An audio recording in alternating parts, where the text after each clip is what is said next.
Hello, friends, and thanks for coming back. This is episode number 45 of No Putts Given, and Chris might have a Nerf gun, but he's issuing important questions to Tony straight from the hot tub today. Plus, we're breaking down the top 5 equipment trends we think we are going to see in the next 5 years. So, guys, let's get it.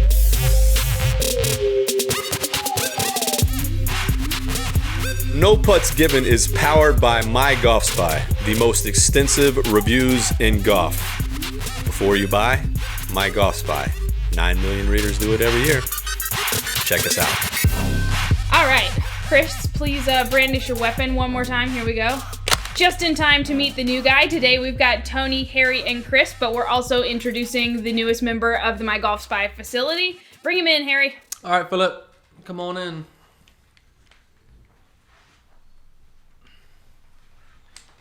This is the first time I've ever seen Phillip in person. What's going on? There he is.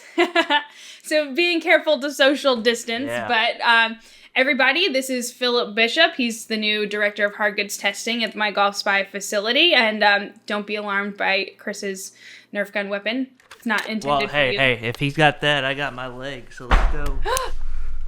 Oh, There you go. well, looks like I already got you. Yeah, you did. Yeah. I haven't even met you yet. Social distancing that way. Yeah, sorry about that. Virtual attack. We're off to a good start. That's good to see. Oh, man. Well, Phillip, I was going to tell you to tell us something about yourself. But Yeah. we know a good bit already. But introduce us to who you are. Well, my name's Phillip Bishop. I live locally in the Hampton Roads area where the testing facility is. I've lived here since 2003. So a little bit of a local helps out with getting the gig. I know a lot of testers who already come into the facility, so that's been definitely a thankful and blessing kind of standpoint, and helpful too to already have those relationships with those people who come in here on a daily basis. And I've also gotten to know Harry through being an assistant golf professional formerly at Cedar Point Country Club. Harry was a member out there for about 2 years, so I was able to develop a relationship with him without working with him, and now we're working together, and it's been awesome. So definitely Has it really been awesome? How is he as a trainer? I want to know. well, he's been good. It helps when he brings the puppy in. The puppy just boosts morale. So, Yeah, when we're having a bad day, Puma comes in, and the day just gets 10 times Maybe I'll better. bring her by later today, but she's sleeping under my feet at the moment. Oh, that's a surprise. So, yeah. Chris, Tony, any questions for Phillip? No, I mean, you covered working with Harry, so Well, yeah, that's the biggest. told that lie. Right? So. I feel like I owe Phillip something at this point, so I don't want to ask anything. So I'm good. Got my nerves. When is our next test done? How about that? That's what everybody cares about. All right, yeah. So right now we're doing players distance irons, and our goal is to be done the week of the 13th of July. So hopefully get that test data collected and get it publicized hopefully the following week. So Publicized. Yeah, I like that. You like instead that of word? Publish. Publish? Yeah, All right, publicized. cool. So Before I let you go, you're not getting off that easy. Tell us man. something weird about yourself. well, I already showed you the weirdest part of me, so Okay, fair. yeah. So That's not weird. It's not weird, but I embrace it to the fullest. Weirdest part of me. Outside of the prosthetic, my foot is backwards inside of the prosthetic, so that is pretty weird. It's pretty gnarly. Oh, that is. So that's neat. Yeah, it's super cool. So what I did, I had cancer when I was 5. So the procedure they did on me was called a Van Ness rotation platysy, and what they did, I had a tumor inside my left thigh area, and they took that right below my hip down to right below my knee, took all of that out, and then they took right below my knee down to my foot, flipped it 180, and reattached it to my hip area. So my foot is backwards inside my prosthesis, and it serves basically my heel, and my ankle serves as my knee now inside of the prosthesis. So my foot is backwards. I have all feeling in it, all that jazz, and I've been playing golf since I was 13. So That's amazing. yeah. So Not only are you like a work of so art. it's not really weird, but- it's super cool. No, I would say that's by conventional standards, that's It's pretty weird. That yeah, a little bit. that your foot is backwards in what is generally the thigh area. So Correct. Yeah. So yeah. little Wow. That's different. a little weird, but functional. So Yeah, you win. Phillip All right. wins. I got that. Okay. I don't know. Well, That okay. might trump $7. That absolutely. Yeah. Yeah, that's not weird. That's just different. That's a Just lot of work. Just Yeah, a series of bad decisions. yeah. All right, Phillip. Well, we won't take you away from your work any longer, All but we right. appreciate you stopping by and meeting everybody. Absolutely, pleasure is mine. Thank you guys. See you, Phil. See you soon.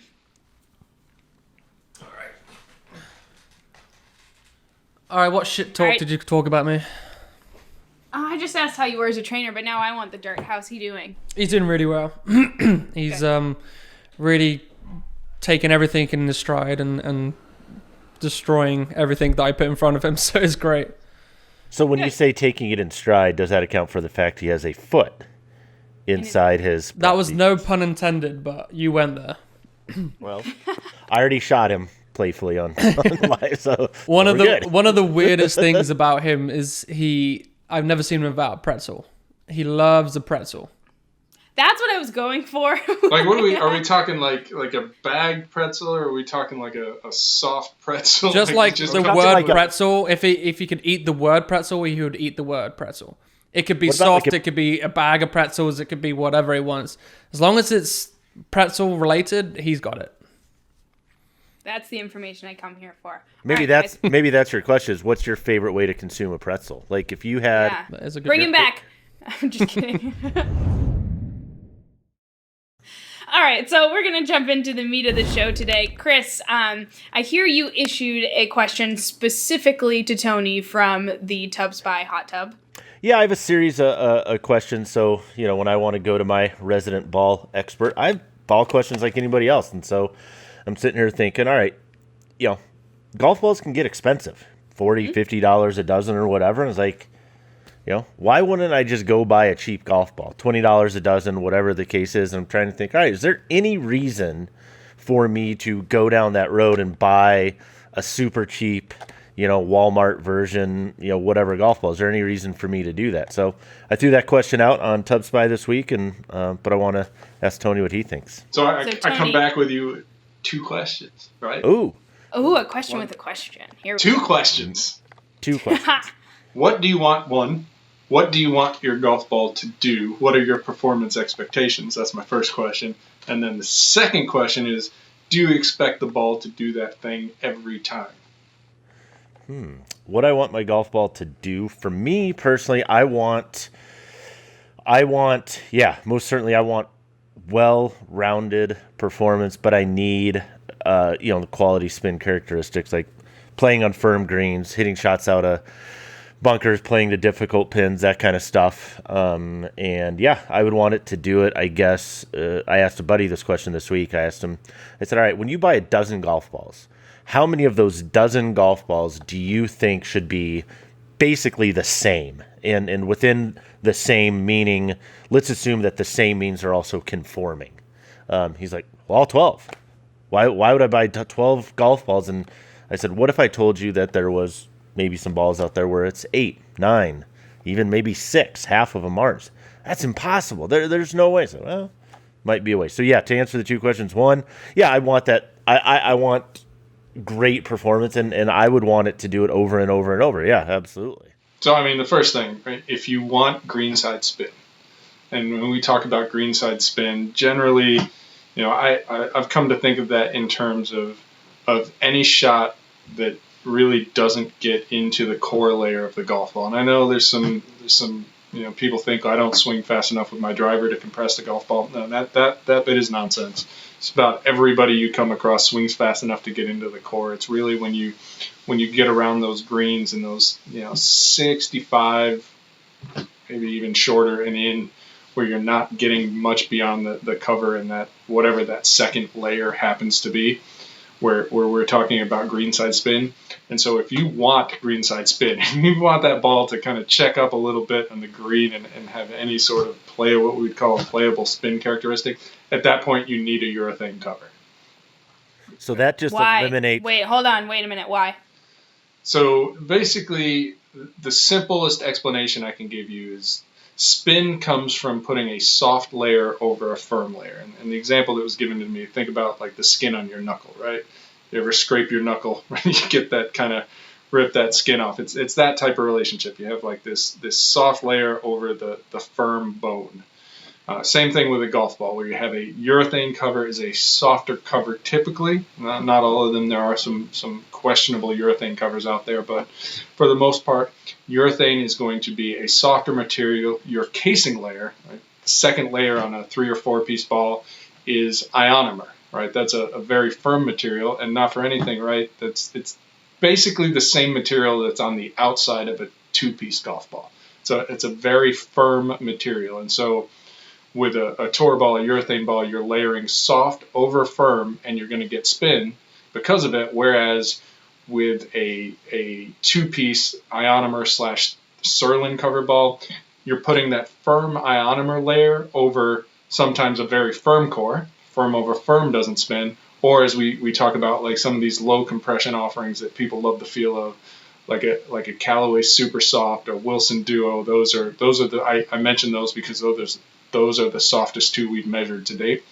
In that case, you're putting a firm over soft, basically like having your bone over your skin in our previous analogy, and that doesn't spin either. So if you want that ball to spin around the green, and that's what you hear from every golfer, like especially slower swing speed golfers, are like, I want this to spin around the green. How do I make the golf ball spin around the green? Well, you start with a urethane golf ball, urethane covered golf ball. That's the absolute bare minimum you need if you want spin around the green. So is there any player, good, bad, or otherwise, that can't benefit from that? So that, I mean, I guess that's my question of if we basically have 2 categories, right? And we'll just make it super simple. You have urethane covered tour balls that are generally 3 pieces or more, and you have 2-piece golf balls that have a Surlyn or ionomer cover that spin less and don't give you that control around the green.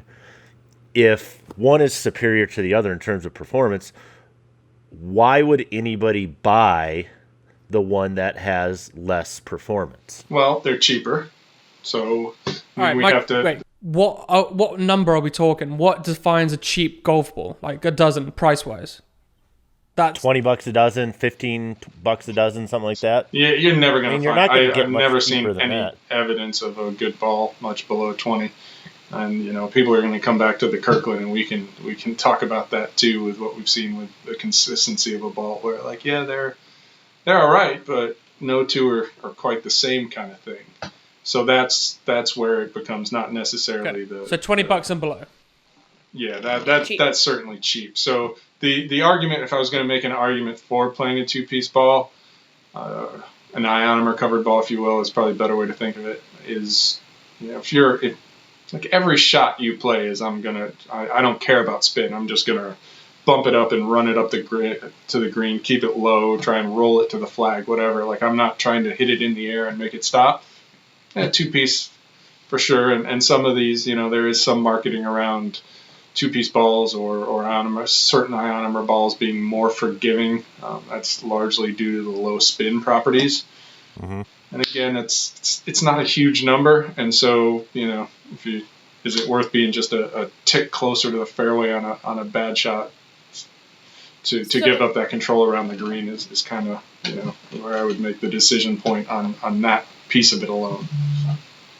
So say I'm a baller on a budget and I want to get away with the cheapest golf ball I possibly can that will also do me a benefit.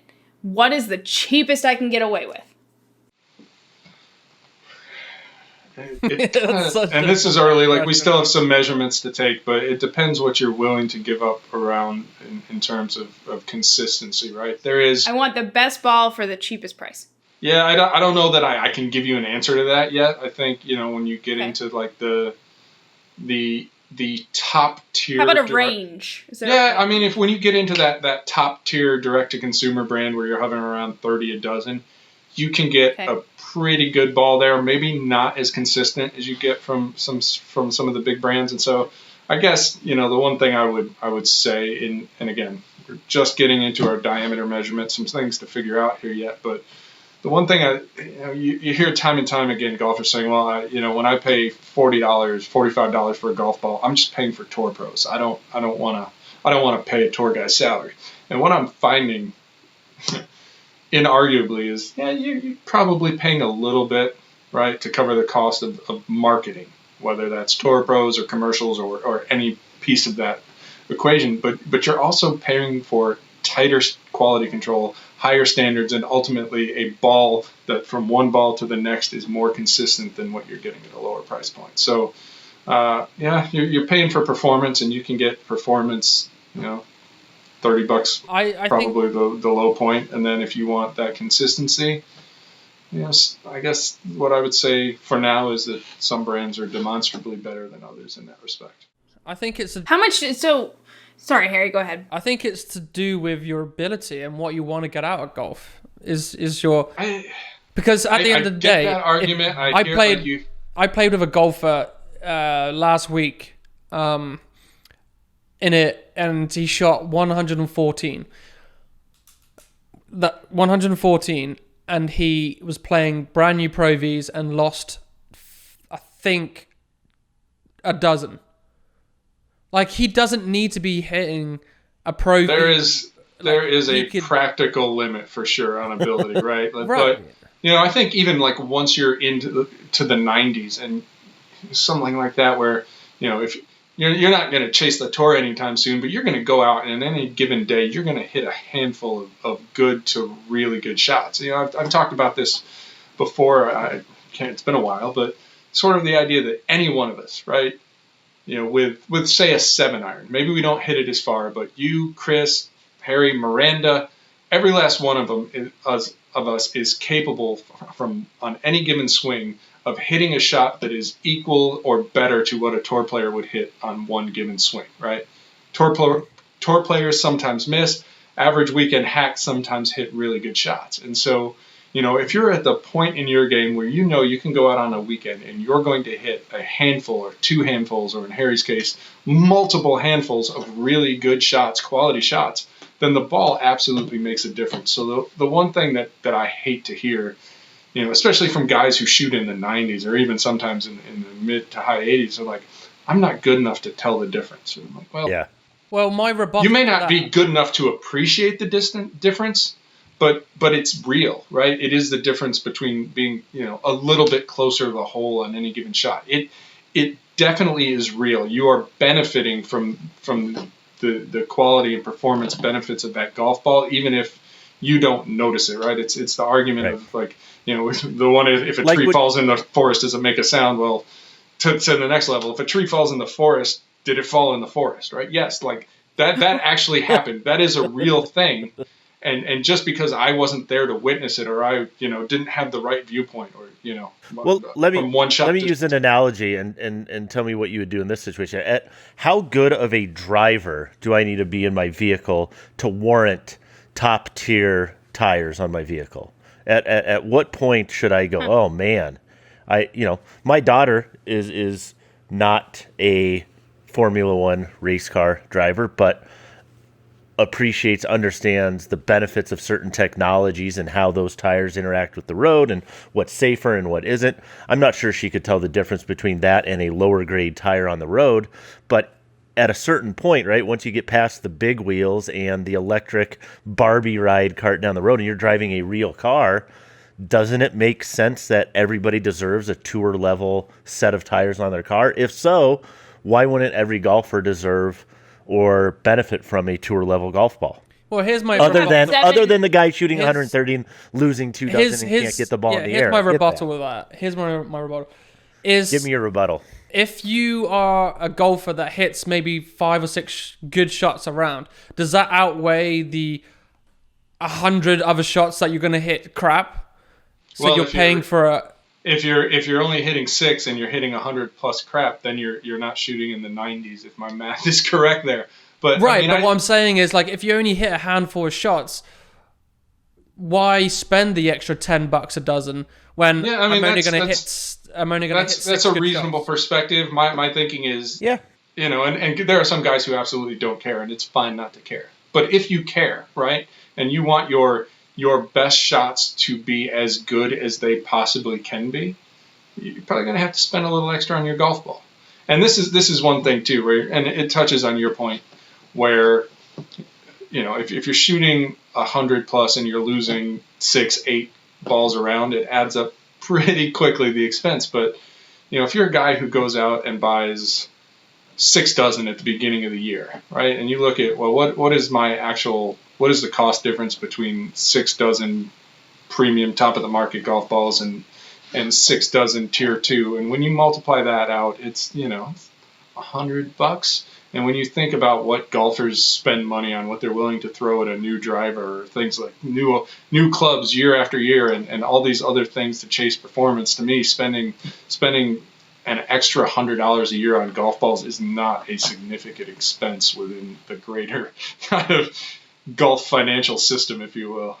Yeah, I think the range is very narrow, right? Where we said, okay, the people that legitimately maybe should buy a really cheap golf ball, you have people way over on one side and way over on the other. They're not very good golfers and can't get the ball in the air, or they're going to hit 3 in a row into the lake every time, or whatever the case is. I get it. That gets expensive to a point.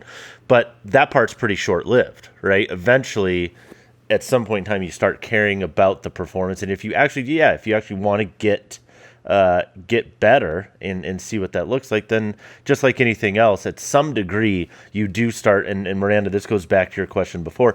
Basically, what I heard you asking was, at what point do I start paying for performance, and how little can I pay? Or what point am I paying for something that's doing me no service at all? Like, is $20 way too much to pay for a really cheap golf ball that's hurting my game? I mean, if you're not going to pay $28, $29, $30 for a dozen golf balls, then pay as little as you possibly can, probably, because I think that's probably where the divide, Yeah, I think, we can talk about urethane and Surlyn and iron and all this stuff, but ultimately golf balls fall into 2 categories. Manufacturers make golf balls for 2 categories, right? There's the performance category, and that's where you see your Pro V1s and your TB5s and Tour BXs and things like that, the top of everybody's lineup. And then there's the preference category, and those are the balls for people who to a degree are willing to sacrifice performance for some preference, and that preference may be cost,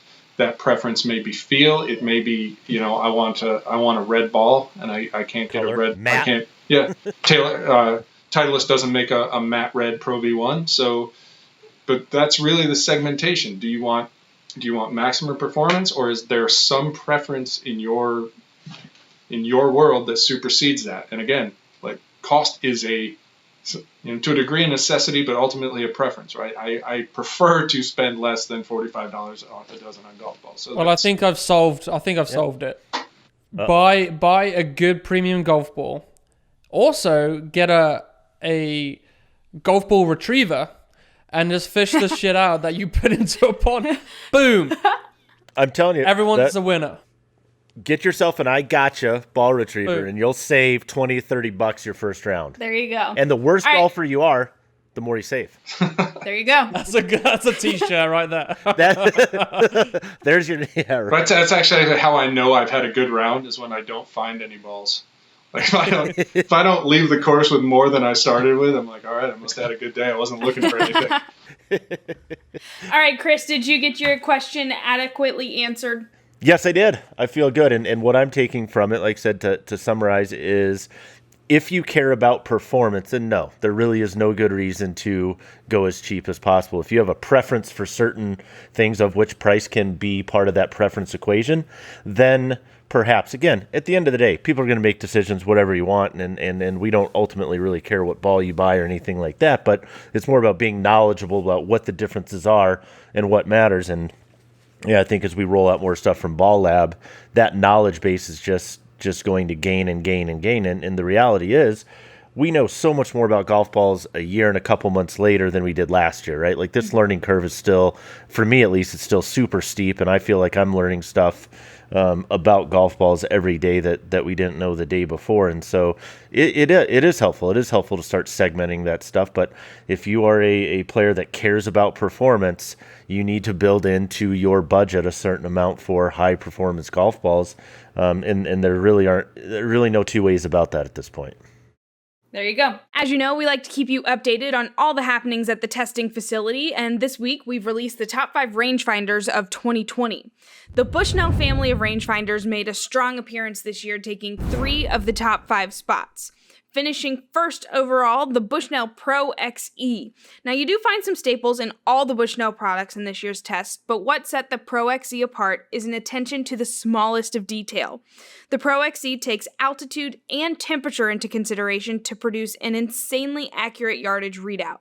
Bushnell's optics are unparalleled. In the number 2 spot, the Nikon CoolShot Pro Stabilized. The CoolShot takes number 2 because it is the most stable rangefinder on the market, utilizing the same technology known for making Nikon cameras some of the best. It's user-friendly and easily locks onto targets. In the number 3 spot, the Bushnell Tour V5 Shift. It's got all the same standards as the Pro XE, but is simply a step down in features and in price. The Tour V5 Shift doesn't take climate into account in readouts, but it does calculate for slope. Number 4, one more step down in the Bushnell line, the Tour V5. It's got the same accuracy, same fantastic optics, but no extra bells and whistles. It does not calculate slope or consider climate like its siblings, but it is the most affordable of the 3 Bushnells in this year's test. And finally, the Precision Pro NX7 Slope is the best value rangefinder for 2020. Jam-packed with features, the Precision Pro calculates slope, easily acquires targets, and has reliable optics and display, and it's currently on sale for $219.99. For more information or links to buy any of these products, visit MyGolfSpy.com. All right, we're going to move on doing something else kind of fun this week. We're going to break down what we think the top 5 changes or equipment trends that are going to be taking place in the next 5 years are. And I'll put the disclaimer on this. That's what we think, but we're going to break out our crystal balls and sort of try to predict the future. So I've got a number of them written down, 5 specifically. And the first one I have is, 5. Yep. The first one I have is, how is 3D printing going to infiltrate the golf equipment world? Ooh. I love this one. I do. I love this one because. Go for it. Yeah. Sorry. I feel like you just said wedge grind to Tony or something. You got all fired up. 3D printing. Go. All right. So you can 3D print a wedge, right? Yes, and with any grind you want. Any grind you want. But here's the thing, right? So my wife and I have this debate all the time, and she does it somewhat playfully. But she's a left-handed female golfer, so Ooh, okay. She is the rarity of the rarity, right there. And it's like, well, how come they don't make left-handed clubs for this person? I get all the economic arguments, but this is, left-handed bias and blah, blah, blah. And part of it, she's just, just busting my balls a little bit. But the reality is that this could be a great equalizer because you don't have costs with molds, right? If you're 3D printing, it is as simple in some ways as, flipping the orientation of the design. You don't need to create an additional set of tooling in order to do that. And tooling, a lot of people probably don't understand this, but tooling is really, really expensive. Super expensive. And so when people say, they got all these different iron models in right hand and they only have one in left hand, well, when you look at it at like a cost per unit of production, those left-handed items have to be like a loss leader. I mean, it's ridiculous in some degrees how expensive that is. And so to have a viable technology where it could be like, hey, I can get a left-handed club now from any brand or in this configuration, I can finally hear the end of that argument from my wife, and it'd be enough. I might buy a 3D printer at this point. That might do my yeah. Well, and doesn't it also lend to it just being the ultimate customization? So even we take the left-handers into the equation and say how, it levels the playing field there, but then could it change the way that individual clubs are customized for each individual golfer? I think that it could happen, but I think that degree of manufacturing specificity is way down the road, like decades probably, to get to the point not where 5 years. Yeah, I don't know that that's a 5-year thing where Chris can walk into his Delance Golf and 5 5 years figured sounds out. like a very short amount of time, but think back to like 5 years ago. That was forever ago. I mean, Yeah, but not it was but not happening for in, but not in goodness golf. Like, are Okay. drivers radically different than they were 5 years ago? Or are irons radically different than they were 5 years ago? I mean, I think in 5 years, Titleist, for example, has released one new wedge grind. Maybe two. So wedge grinds haven't changed significantly. I don't know. Harry, what were you doing 5 years ago? I was in college. You got your driver's license, didn't you? No, what I did, I was like first or second year into college. I don't remember yesterday, so I can't remember that far back. I think, Okay. and I believe John touched on this in the article with the Cobra and the 3D metal jet printing. It's really what it allows a manufacturer to do in terms of material placement and the ability to save weight, because you don't, when you 3D print an object, you don't need the same sort of, you aren't forced to create structures just because everything has to come together a certain way in a casting mold or something like that. So you can sort of not print what you don't need. So you can save material, and ultimately nearly every innovation in golf, if not all, basically comes down to a good idea made possible by an advancement in materials or construction. And so that's ultimately what we're talking about here, is a major change in how the driver or any golf club is constructed, because now you're doing it. This thing is literally just kind of printing it out as it goes versus, pouring molten metal into a mold that has to have, you can't have, for example, a hole anywhere in your mold, because when you pour your stuff in, it goes right out the hole. And so you've got to, do something as simple as put material where you wouldn't ideally want it. Otherwise, the process can't happen. So I think, again, materials and construction methods are everything, and this is an advancement most specifically in that construction method. So given All the right. time constraints, right? So there's time constraints on this stuff, right? Where, I'm thinking in my head, okay, how fast could these companies move without certain constraints are there, right? You have to do it and test it and see how it works and whatever. But like, if they could move as fast as they wanted to, how long would it be before, I could go in, they could measure certain things about my swing, this, that, whatever, and say, okay, we're going to 3D print you this particular driver based on these, specific characteristics for you, and here you go. Because when I think back 5 years ago, there's some things that haven't changed much at all, but I look at look at like personal technology, iPhones and stuff, and maybe it's not 5 years ago, but it's 6 or 7 years ago, and it's like, oh my word, there have been some really, really significant leaps in personal technology space, and if these companies could run a little bit unencumbered and say, okay, we're just going to go as fast as we can, as quick as we can, and as far as we can, how long would it take them to get there? 2 years, Well, 5 years, 7 years? You could potentially see, and again, we talked about this in last week's show, where the opportunities for advancement are smaller, so the step from one release to the next isn't quite as big. You may be able to expand that now, because instead of, when you do your prototyping, instead of, all right, we're going to ship this off, the CAD files off to China, and they're going to make the molds and make the heads, and then they're going to ship them back, and we're going to see if we like them, and we're going to iterate, we're going to repeat this process. If you have a machine sitting in your building or in somebody else's building 5 miles down the road, and you can print out your prototype and have it ready the next day without any of the shipping stuff and the back and forth there, you could potentially iterate faster, just because you're not, there's no time spent waiting for parts to come and go and things like that. Right. So I think there's an opportunity to not only, again, tweak designs because you don't need materials in certain places anymore in a 3D printed world, but also just the advancement that comes from having what is functionally more time than you would have between releases. All right, I might be dumb here, but I don't know too much about the 3D printing. Are they printing a mold and then they inject or they just literally build a club and then they go hit it? They print a head and print it, or hit it. Yep. And it's going to feel the same as.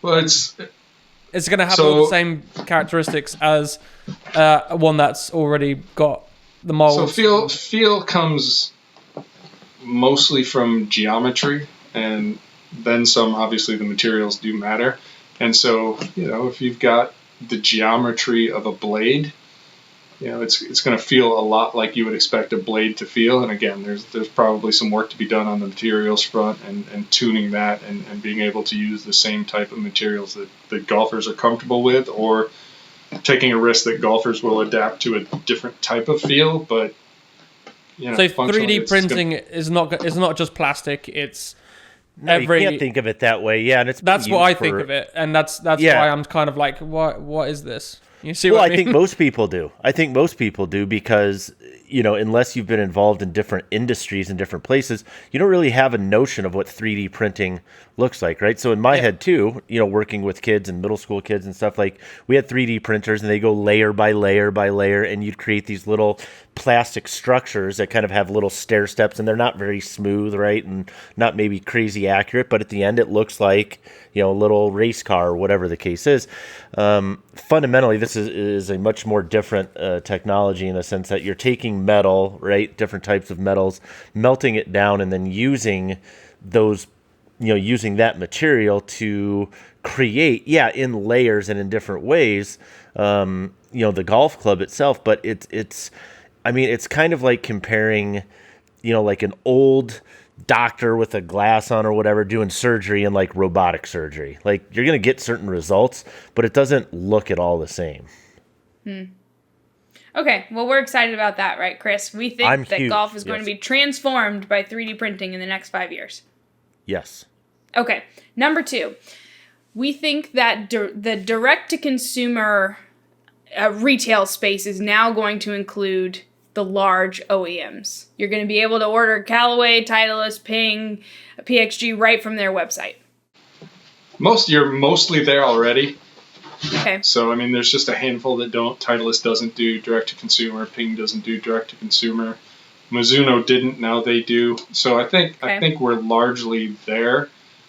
What's going to be interesting is to see if pricing models change at all, because that's the thing. Like with sub 70 new level PXG, now it's really that difference of essentially selling a product that would be what they sell it to a retailer for almost, right? So you don't have to pay that 30 to 40 whatever it happens to be on a given product percent to the retailer, and so you can drop costs.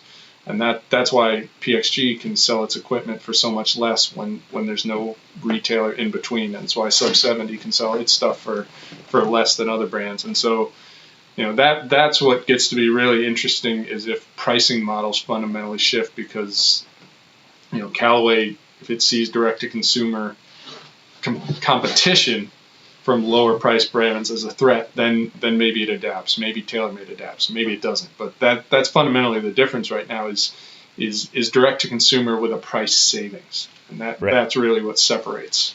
I'm going to go ahead and loop number 3 into this one, because number 3 is that golf retail is dying, and they go hand in hand. Yeah. That's my question a little bit too, is it's never as simple as maybe we want to make it seem. Like, it sounds great, right? Direct to consumer.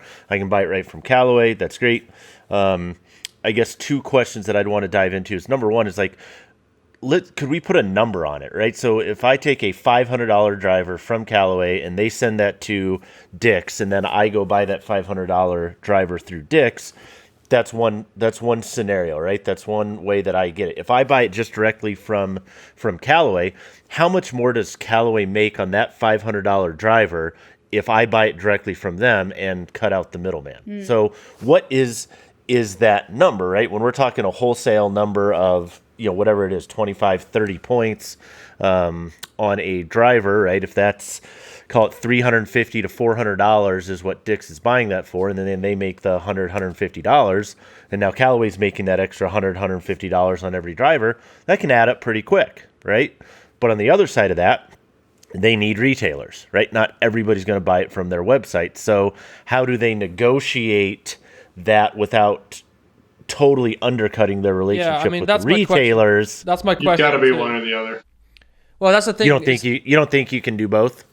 No, I don't think if you're, for example, Dick's Sporting Goods, and you're trying to sell a Callaway Maverick for $500, and I can go anybody anybody can go to Callaway and buy it for $350 because they've taken all those margin costs out.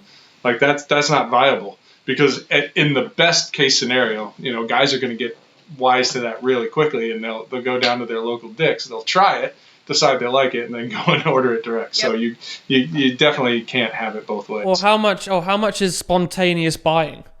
So if you're out with your wife or whoever, none of it when you're with your wife. But if you're out just shopping in a shopping mall and you go into Dick's and you're like, you know what, I've been thinking about this for a while. Let's just buy it right there and then. I would love to see the percentage of how many sales are spontaneous or planned. And then I think you might have a better answer of who will go to a website or who will do a Dick's Sporting Goods kind of model. Well, and I guess it's possibly about the pricing model a little bit, but more so about how the OEMs push out and promote these different things, right? So let's say we just keep the price the same, and let's say it's $450 instead of $500 now, but I can buy that through Callaway or I can buy it through Dick's.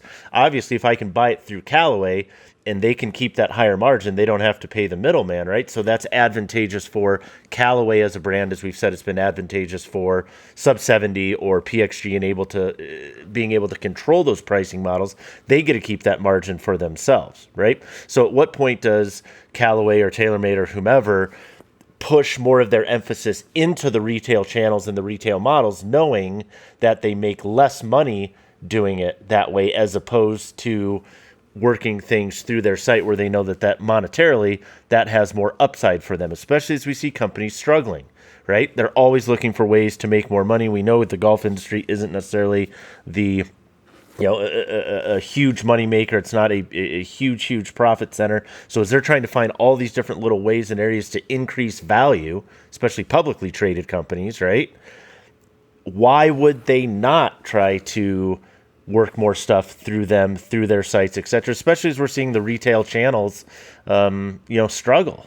Well, but I think that's the question is, if you're seeing them struggle, the retailers like Dick's Sporting Goods or blah blah blah, and they go more to the straight off their website, I think the Dick's Sporting Goods of the world will end up saying, all right, this is a big portion of money that comes out of our shop, we're going to cut you a break and say, all right, we're only going to charge 10% instead of 20% or whatever against like Callaways and Pings and all that stuff.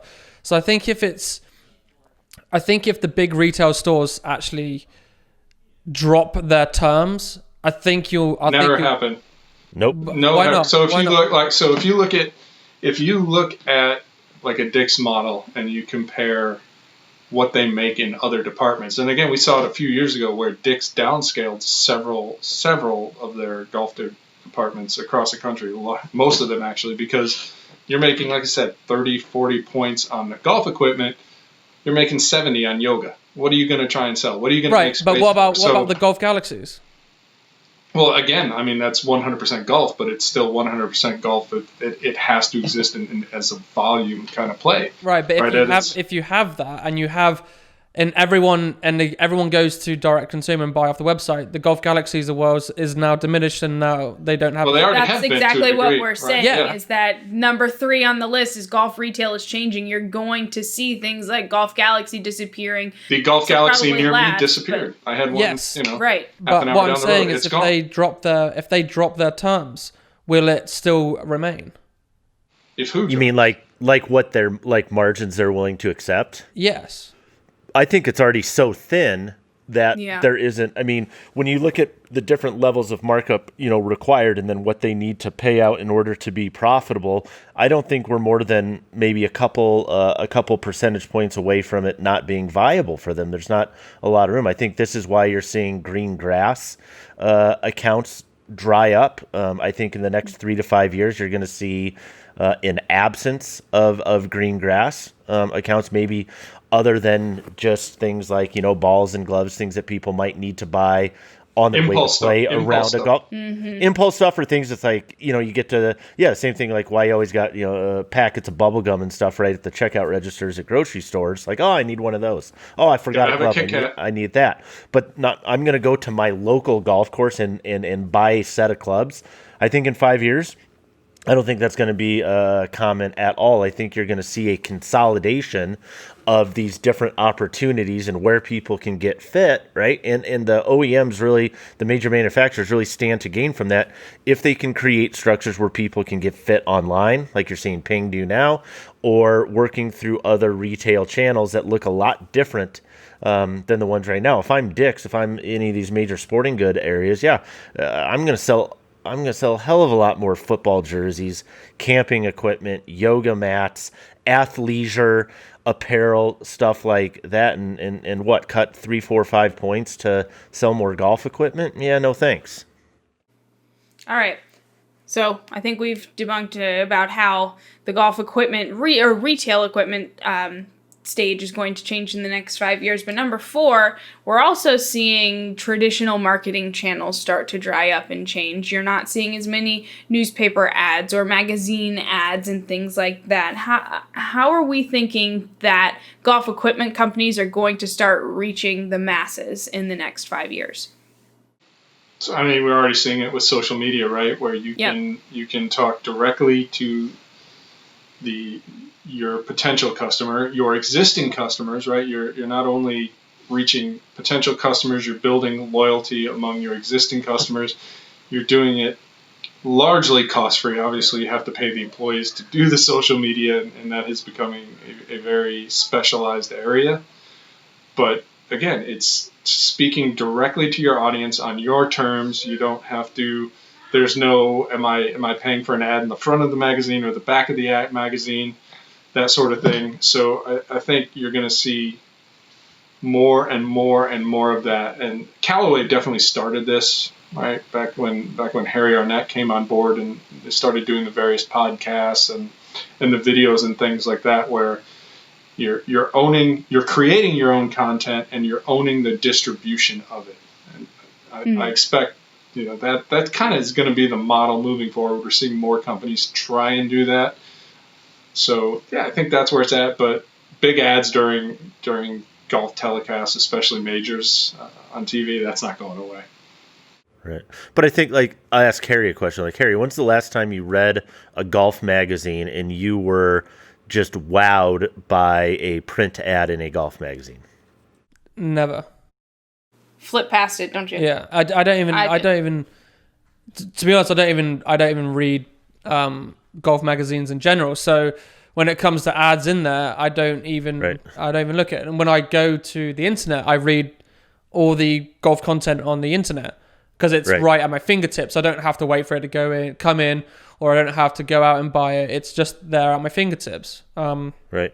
So yeah. So I think that's a consumption question, right? It's like how we talked about this in a previous episode, is the differences in how and when and where and why people consume telecasts, right? Like, because advertising and media coverage, right? It's ancillary to whatever it's attached to. So, okay, Super Bowl ads, right? Probably not going away. People watch them for certain reasons. It's a highlight of that. But these people that think that banner ads really move the needle on websites, it's like, no, they don't.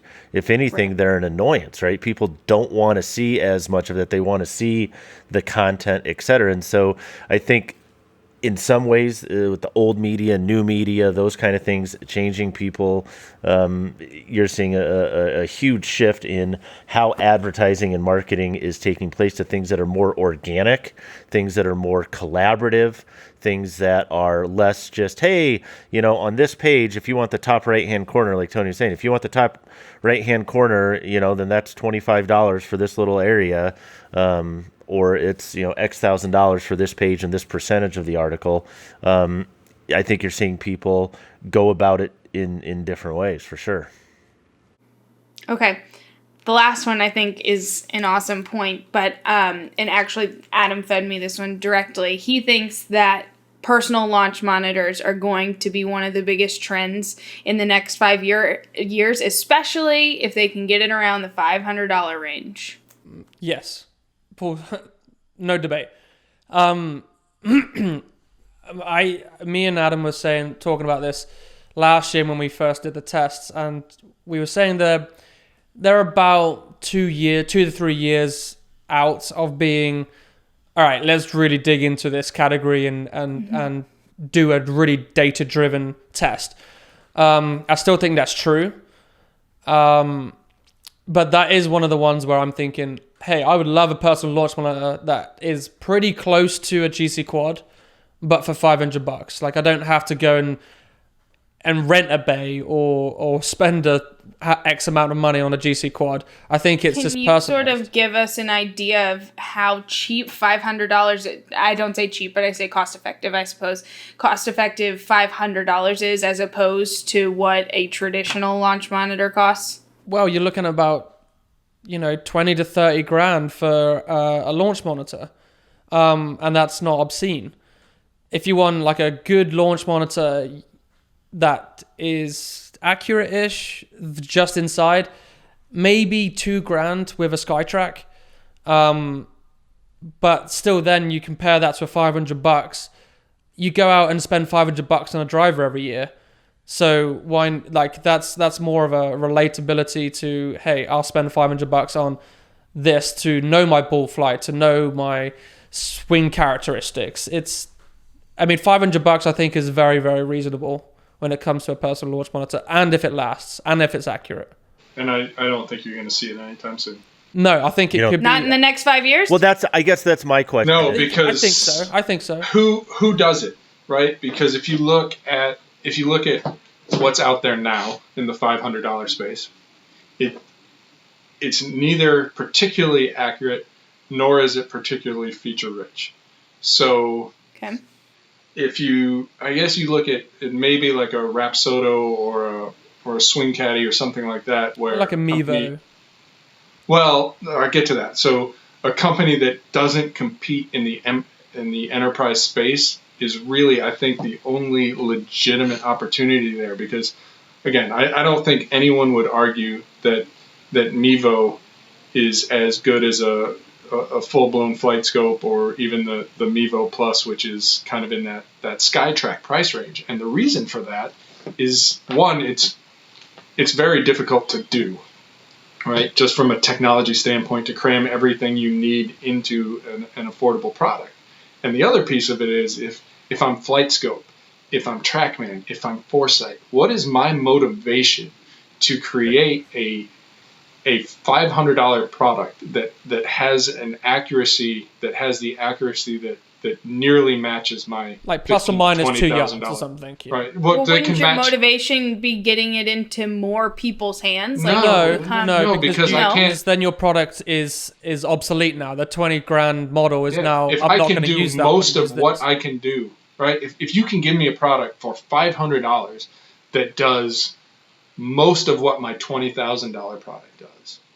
Yeah, but what I'm saying is, like, do most golfers pay $20,000 for a launch monitor? So I'm saying if most golfers could carry something about as big as their phone that gave them all the stats, would they sell more of those units than they do the 20,000? And that's they'd sell more. They would certainly do the volume, but they'll. How much does it cannibalize that $20,000 one? That's it.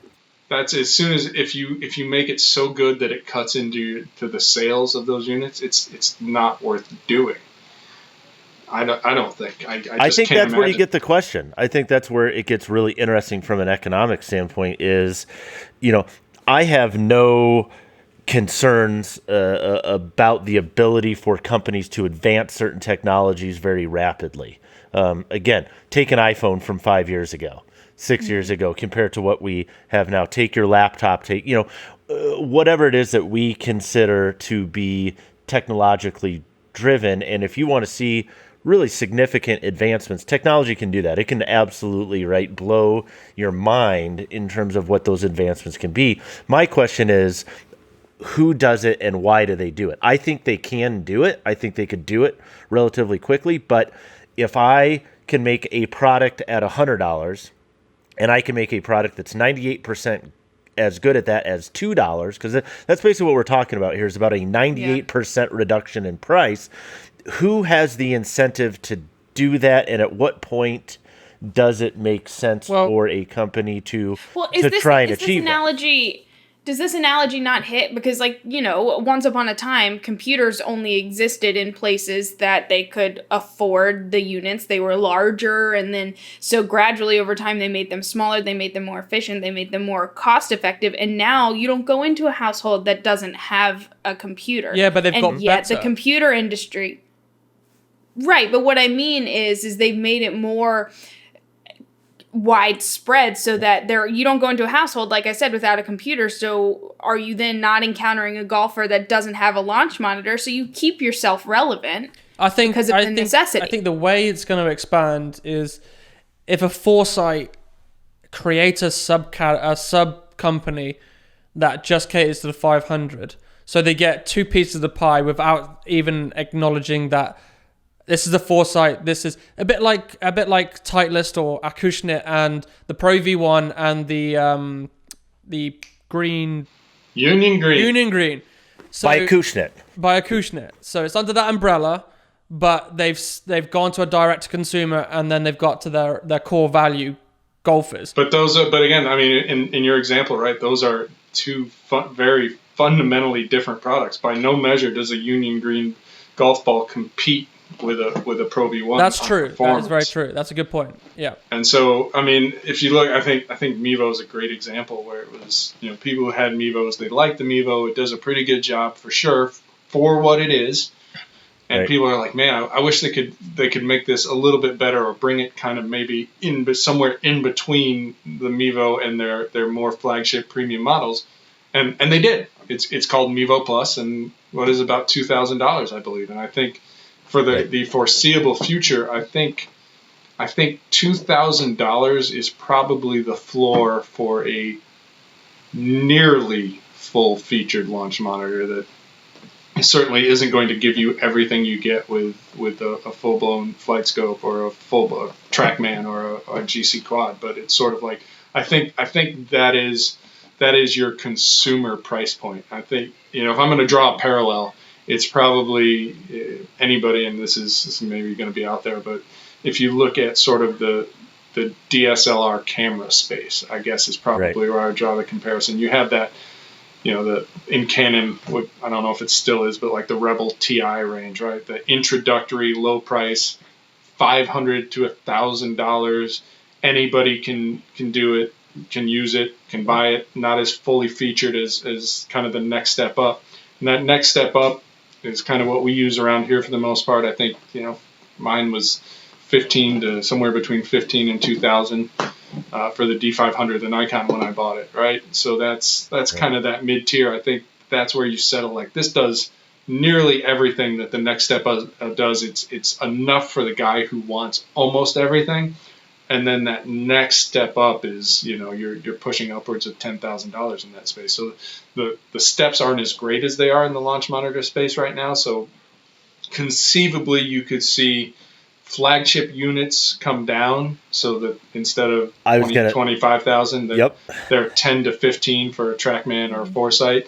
And then that mid-range, truly functional, in my opinion, space around 2,000, maybe eventually 2,500 is viable. And then, yeah, you're still going to have the Mevos and the Rapsodos and stuff for guys who just want to see a number and maybe definitely don't need club head data, don't need the reliability that you would need to do a fitting or really dial in performance if you're, say, a PGA Tour professional or something like that. But again, a number that's functional and gives you something that you can do, you know, something with, right? I think there is an opportunity for a company to come into that space and really, really nail it.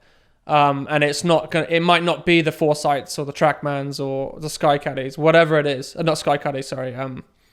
SkyTracks. I think it's if someone came into that space and made a really, really good product for $500, I think they would clean up. And I don't think it's that far off. I'm getting like inclinations here and there that are saying this company is going to do it. This company is going to be in that space and really take that space and make it their own.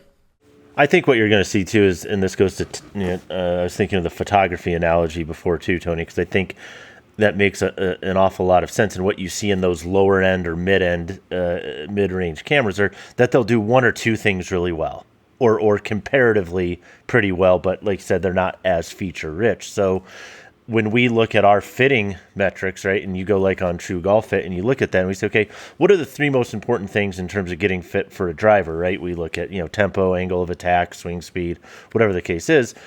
What happens when the company comes out and says, okay, we have data to support that these are the two or three most important things from a launch monitor. So if you really want to know your swing speed, launch angle, and spin rate, yeah, we don't have any of that other stuff. That other stuff's really expensive, but we're able to get 95% as accurate as a GC quad, but on only these three metrics, and that's what you get for $500. I think there's possibility there, right? Because that becomes that mid-range, DSLR camera, and maybe it's not $1,500, $2,000, maybe it is $500, $700, but you only get these two or three metrics, but it's really accurate within those couple. And that's kind of the ripple, right? Where you're trying to see these small devices are trying to do almost everything that a big device does, and so maybe if you say, hey, we're gonna give you just ball speed, launch angle, and spin rate, and we're gonna do it really accurately. But I say that with the caveat and an understanding that getting spin rate accurately is really, really hard with for example, the small Doppler chip that's in the Rapsodos and the Mevos and things like that. And so ultimately, until the price of the supporting technology comes down, and TrackMan and FlightScope don't control the pricing of Doppler, right? That's somebody else does that. They buy that piece from somebody else. Yeah, so that has to come down before before anything else can really come down. And again, we talk about portability. It has to be small. Well, just as a matter of reality and practicality, you can't put a big radar unit into a small form factor. It just it doesn't fit. And so unless, and again, TrackMan, FlightScope aren't going to be driving these things necessarily unless whoever makes these chips says, hey, yeah, we're gonna these technologies, these Doppler devices say, yeah, we're gonna give you the same features and functionality in a physically smaller device, which I don't know, I'm not an expert on that. I don't even know if that's possible, right? But if that isn't possible, if that can't be done, if it isn't done, if there's no incentive to do it, right? Because again, these things started out for like big weather stations and airports and things like that, where it wasn't a big deal if you're not going from a device that's this big to a device that's this big. You're taking, who cares?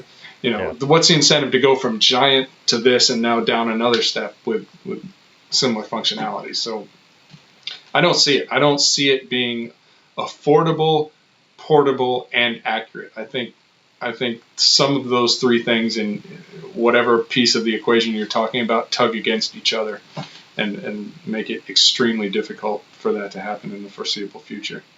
I'm the opposite. Right. I think it's gonna be there, but that's just me. Well, it'll be fun to see. We've got 5 years. I'll write this down and visit with both of you 5 years from Let's set a reminder. Somebody tell Siri. Yeah, put it in the MyGolfSpy time capsule, and we'll bring it out in 5 years. I'm saying, I'm gonna want to add one or two more that I've seen. I think rangefinders are all going in 5 years. Are all going to have GPS layovers on the display and optics, as long with laser. I've seen it with Garmin, and they're doing a really good one. Bushnell, I've done it on the side. Voice Caddy have a GPS in there. I think give 5 years. I think they'll all have it, and then something else will be introduced that makes it better than just having the GPS like the Garmin have right now. That's what I see, and I've seen it in the last few years that I've gone towards that. Another one that we're seeing, I mean, Tony we're talking about it. It's not technically, it kind of is equipment, but we're seeing categories within our categories getting formed. So they were seeing a player's distance and a game improvement categories, and are now becoming one. In some of those aspects, and the same with game improvement and super game improvement. You're having you're having the looks of a super game improvement, but the degree of a game improvement and vice versa. So I think we're seeing more categories getting formed over the years. Yeah, so we looked at, when we sit down to get started on our iron tests, most of the manufacturers do a pretty good job of sort of laying out for us and for golfers where a given iron fits. So they say, this is our player's distance iron, this is our player's cavity back, and this is game improvement, and this is super game improvement. And for the most part, when we stack all the various products in those categories, they spec out pretty closely. So, a degree to maybe 2 degrees difference in lofts, not massive enough to matter, obviously, but not massive, and lengths tend to be pretty similar. When we sat down this year and looked at the game improvement category, and I mean, what was the loft range, Harry? It was more than 4 degrees, right? It was in the game improvement. Yeah, that was the one where we just looked at it. We're like, we were. It was close to 4 degrees. 3.75 is the difference right now. So, and that's just 7 iron loft we're talking about. So, almost 4 degrees between 2 clubs that are theoretically in the same category, and they have different. Obviously, the different lofts, the different lengths, and we're seeing a huge trend towards, as there was a segmentation a few years ago between a player's iron and a player's distance, where they kind of started out in the same category, and then there was enough kind of momentum and products available where they split.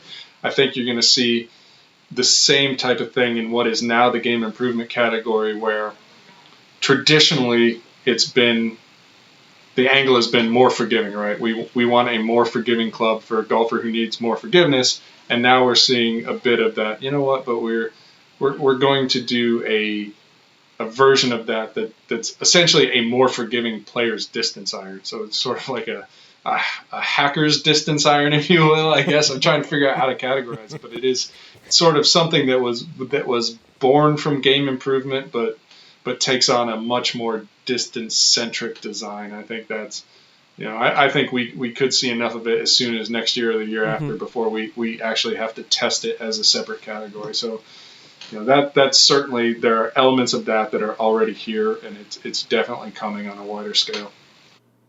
All right, let's put our crystal balls away for the day. I think we did a wonderful job predicting the future. Did it wear you out, Chris? We'll see. I know that Tony's good at predicting what clubs are going to sell best, who's going to win certain things like that, and so I'm excited to see what happens. I'll stick around. All right, 5 years from now, same time, same place. Still doing no putts given somehow. Yeah. All right, guys, Harry will still look like he's 18. Yes. Probably.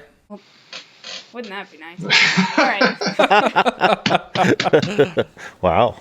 Wow, shots fired. Kidding. Okay, guys, I'm going to let us finish up for the day. But, of course, another reminder, if you're listening and you like us, please let us know. Subscribe. Tell us in the comments how we're doing. If you don't like us, we also want to hear from you. I know I personally try to read them all just to make sure that we're relating to all of you. But we want to know what you think, so let us know. Guys, until next time, we out. We out.